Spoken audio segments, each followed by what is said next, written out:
Hello everyone, welcome to maths classes. So in last video we have done exercise 1.2 up to question number 6. Now let's start question number 7. So क्या है question 7 आपका? A merchant had rupees this with her. एक merchant है, ठीक है, उसके पास कितने रुपीज हैं? 78,592.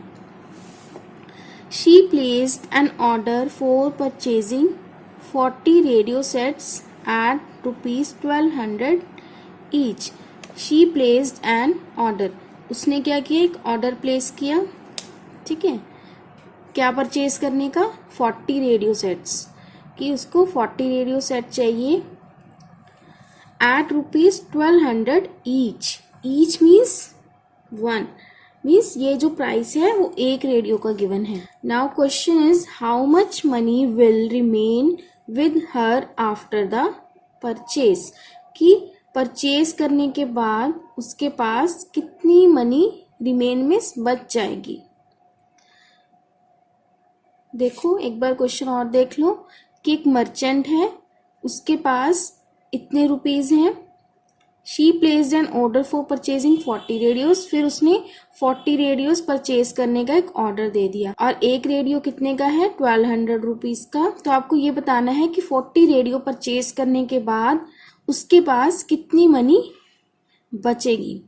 एक सिंपल एग्जांपल से देख लेते हैं पहले इसको.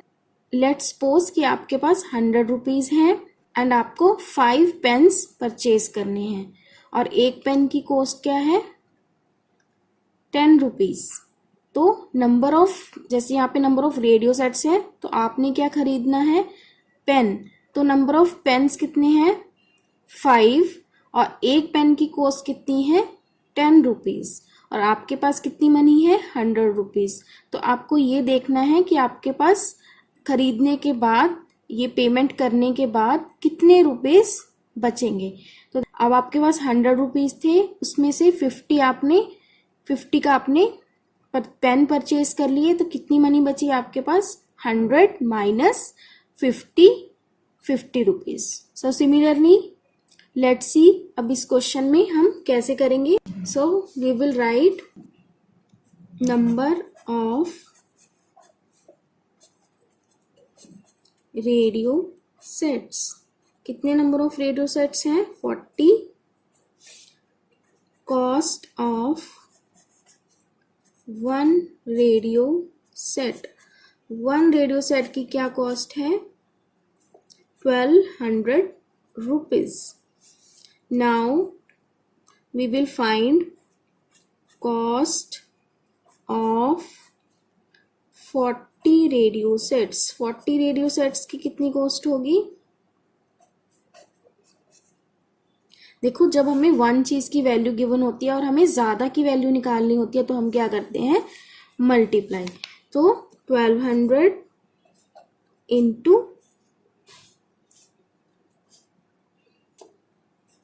40. तो इनको मल्टीप्लाई करेंगे तो क्या आ जाएगा आपका? देखो ये जीरोज में है तो हम डायरेक्ट मल्टीप्लाई कर सकते हैं. तो 12 4 ज़ा 48, देन 1 2 एंड 3 जीरोज. ये भी मैंने समझाया था आपको इंट्रोडक्शन पार्ट में कि डायरेक्ट मल्टीप्लाई कैसे करते हैं. सो ये आ गई आपकी कॉस्ट रुपीज का साइन. सो उसने टोटल इतने रुपीज स्पेंड किए हैं और टोटल उसके पास कितने थे? This. Now we have to find how much money will remain after the purchase. So we will write money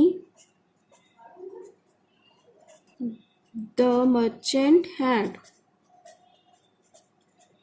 Money the merchant had कितनी है? रुपीज 78,592.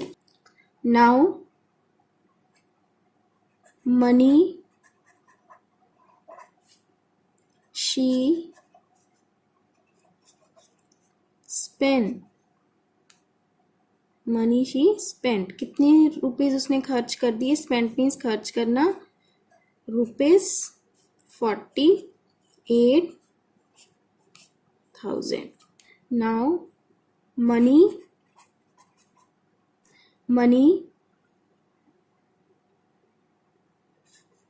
left with her. उसके पास कितनी मनी बची, कैसे निकालोगे, this minus this, rupees 78,592 minus rupees 48,000. Let's calculate 78,592 minus 48,000. तो minus कर दो, 2 minus 0 2, then 9 minus 0 9, 5 minus 0 5, 8 minus 8 0 and 7 minus 4 3. बहुत ही इजी सब्ट्रैक्शन थी. सो क्या आ गया ये आपका, money remain with her after purchase. So rupees 30,592 will remain with her after the purchase. So we have solved question number 7. Let's see the next question. Question number 8.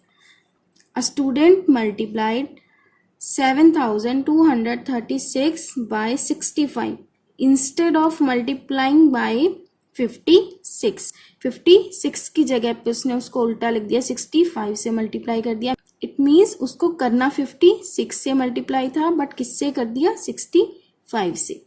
By how much was his answer greater than the correct answer.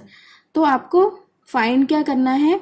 अब देखो बड़े number से multiply कर दिया तो answer भी क्या आएगा, ग्रेटर आएगा, जो एक्चुअल में आना चाहिए था. तो हमें वही बताना है कि कितना ज्यादा आ गया. ये आपके बुक में एक हिंट गिवन है, do you need to do both the multiplication. Means देखो अब ऑब्वियसली कि हम क्या सोचेंगे कि पहले हम इसको इससे मल्टीप्लाई करके देख लेते हैं क्या आंसर आता है, फिर इसको इससे मल्टीप्लाई करके देख लेते हैं कि क्या आंसर आता है. फिर आंसर्स को हम कंपेयर करेंगे कि ये कितना ज्यादा है, और कितना ज्यादा फाइंड करने के लिए हम माइनस करेंगे. ठीक है, तो ये बहुत आपका लॉन्ग प्रोसेस हो जाएगा. देखो इसको करने का एक शॉर्टकट है, एक इजी मेथड है. हमें 2 टाइम्स मल्टीप्लिकेशन करने की जरूरत नहीं है, हमें डिफरेंस फाइंड करना है ना. तो हम क्या करेंगे, पहले जो नंबर्स हैं, एक्चुअल नंबर जो था 56 एंड जो हमने मिस्टेक से ले लिया 65, इनका डिफरेंस फाइंड कर लेंगे कि इनका क्या डिफरेंस है. ठीक है, तो so first of all we will find the difference between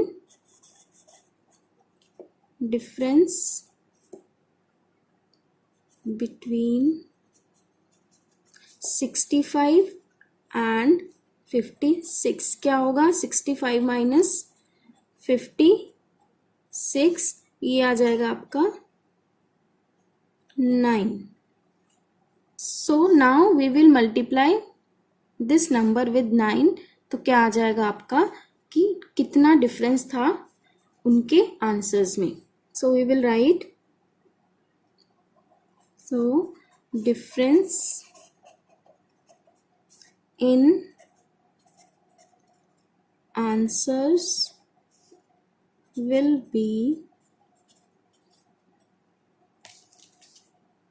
7,236 multiply with 9. So ये आ जाएगा आपका 9 6 54, 9 3 27, 27 plus 5 32. Now 9 2 18, 18 plus 3 21, and then 9 7 63 and 2 65. सो क्या फाइंड करना था हमें, by how much was his answer greater than the correct answer. तो वो क्या आ गया आपका, ये number. So we will write his answer is 65,125 greater than the correct answer. So we have done question number 8 here. So let's see question number 9. To stitch a shirt 2 metre 15 centimetre cloth is needed. Stitch करने के लिए एक shirt को कितना आपको cloth चाहिए? 2 metre 15 centimetre. Okay, clothes की measurement हम मीटर सेंटीमीटर में करते हैं. सो एक शर्ट को स्टिच करने के लिए, सिलने के लिए हमें इतना क्लॉथ रिक्वायर्ड है out of 40 metre cloth. It means 40 metre cloth हमारे पास टोटल है. How many shirts can be stitched and how much cloth will remain. तो इसमें हमारे पास दो क्वेश्चंस हैं. How many shirts can be stitched, कि टोटल कितनी शर्ट स्टिच कर सकते हैं, and how much cloth will remain, और कितना क्लॉथ जो है आपका बच जाएगा. इसमें बुक में आपको एक हिंट गिवन है, कन्वर्ट डाटा इन सेंटीमीटर, की हम डाटा को क्या करेंगे? सेंटीमीटर्स में कन्वर्ट करेंगे. देखो एक बार दोबारा से बता देती हूँ आपको कि हमें एक शर्ट स्टिच करनी है जिसके लिए इतना क्लॉथ रिक्वायर्ड है 2 मीटर एंड 15 सेंटीमीटर. तो अगर हमारे पास टोटल 40 मीटर क्लॉथ है तो हम उससे कितनी ऐसी शर्ट्स बना सकते हैं, एंड बनाने के बाद हमारे पास कितना क्लॉथ जो है वो बच जाएगा. पहले हम इसको एक इजी एग्जांपल से समझ लेते हैं. सपोज आपके पास क्या है, एक चार्ट पेपर है और आपको उसमें से क्या कट करनी है? A4 साइज की कुछ शीट्स कट करनी है. ठीक है, तो आप क्या करोगे? मार्क कर लोगे उनको और कट कर लोगे. नाउ क्वेश्चन इज कि आप कितनी शीट्स को कट कर सकते हैं, और फिर उनको कट करने के बाद जो एक्स्ट्रा कुछ बच जाएगा. सिमिलरली इसमें भी देखो 40 मीटर क्लॉथ है, 2 मीटर 15 सेंटीमीटर के हम उसमें पीसेस कट करते जाएंगे और लास्ट में जो है कुछ छोटा पीस बच जाएगा. तो हमें वो भी बताना है कि कितना बचेगा. नाउ हमें देखना है कि इसको सॉल्व कैसे करना है. लेट्स सपोज कि आपकी जो पेपर की लेंथ है वो कितनी है? 11 मीटर, और आपको 2 मीटर के पीसेस जो है वो कट करने हैं. तो 2 मीटर प्लस अगेन 2 मीटर 4 हो गए, प्लस 2 अगेन, ऐसे ही करते जाएंगे. देखो ऐसे करते करते 2 5 10, 5 पीसेस बन जाएंगे 10 मीटर्स में, और 1 मीटर जो है वो आपका बच जाएगा. तो अब हमें गिवन क्या था कि 10 मीटर का जो आपका टोटल है और 2 मीटर लेंथ जो एक पीस की होगी. तो 5 कैसे आएगा? 10 डिवाइडेड बाय 2, कि 10 को हम 2 के पीसेस में डिवाइड कर रहे हैं. तो कैसे निकालेंगे number of pieces? 10 divided by 2. तो सिमिलरली यहाँ पे हम 40 metre divided by 2 metre 15 centimetre. लेकिन देखो जब हमारे पास यूनिट्स होती हैं जैसे मीटर सेंटीमीटर, तो उस पे हम जब भी कोई ऑपरेशन परफॉर्म करते हैं तो दोनों की यूनिट सेम होनी चाहिए. इसमें मीटर है ओनली, इसमें मीटर एंड सेंटीमीटर है. तो हम किस में कन्वर्ट करेंगे? सेंटीमीटर्स में. So let's see. First we will write length of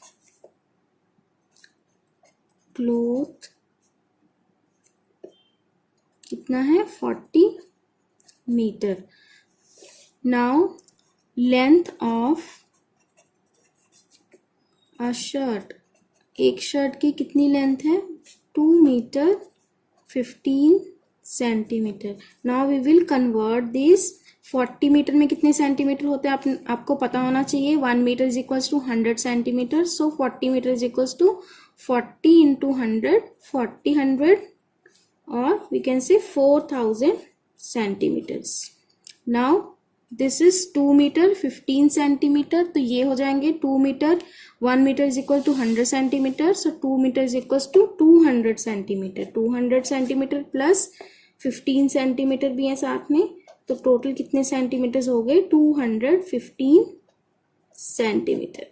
now we have to find number of shirts can be stitched. So we will write number of shirts. क्या आ जाएंगी number of shirts can be stitched? क्या बताया था? Divide करेंगे, total को हम divide कर रहे हैं कितने कितने के पीसेस में? इतने 215. सो 4000 डिवाइडेड बाय 215. सो अब हम इसको डिवाइड करके देखेंगे. 4000 डिवाइडेड बाय 215. देखो 215 का टेबल तो आपको डायरेक्ट आता नहीं होगा, तो हम क्या करेंगे, इसको रफ में मल्टीप्लाई करके देखेंगे कि किस नंबर से आता है. देखो करके देखते हैं साइड में. सो पहले 2 करके देखते हैं कि 2 कितना आएगा.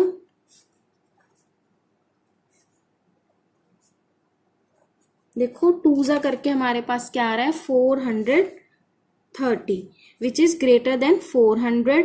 सो हम किससे डिवाइड करेंगे? 1 से.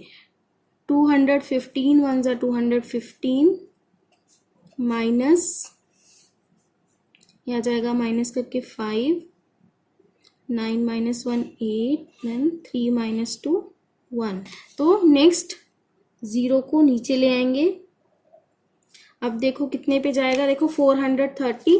तो हमें थोड़ा सा आइडिया हो रहा है कि थोड़ा सा बड़े नंबर से डिवाइड होगा, तो हम पहले थोड़ा सा बड़ा नंबर ले लेते हैं. लाइक हम 5 से मल्टीप्लाई करके देख लेते हैं. 5 5 25 आ जाएगा 7. देन अभी भी ये नंबर काफी बड़ा है, तो हम थोड़ा सा और बड़ा नंबर ले लेंगे. हम ले लेते हैं 7. ये आ जाएगा.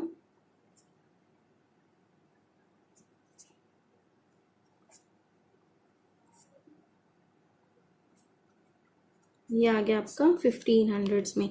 लेकिन अभी भी बड़ा आ सकता है. जब तक इससे बड़ा नंबर नहीं आता हम तब तक ट्राई करेंगे. सो 215 इंटू 8 करके देख लेते हैं.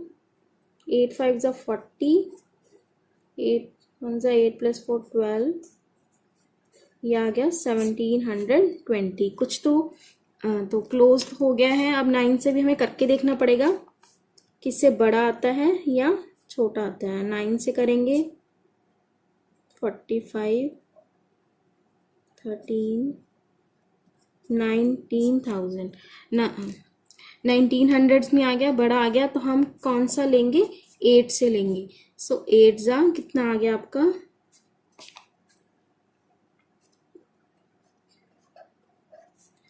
तो हम माइनस करेंगे. देखो 0 5 - 2 3 1. तो ये क्या आ गया आपका? रिमाइंडर. तो इट मीन्स जो 18 है वो क्या है आपकी टोटल नंबर ऑफ शर्ट्स कितनी बनी? मीन्स 215 को हम 18 पार्ट्स तक डिवाइड कर सकते हैं. देन कितना रिमाइंडर बच जाएगा, कितना क्लॉथ बच जाएगा? 130 क्या आएगा? सेंटीमीटर. क्योंकि ये हम सेंटीमीटर्स में ले रहे तो आंसर भी सेंटीमीटर में आएगा. नंबर ऑफ शर्ट्स कितनी आ गई हमारे पास? 18. सो 130 centimetre cloth will remain and 18 shirts can be stitched. We have done question number 9 here. Today we have done question number 7, 8 and 9. In next video we will do the remaining question of this exercise. अगर आपको अच्छे से समझ में आ रहा है, like this video, share with your friends, and for more videos subscribe the channel.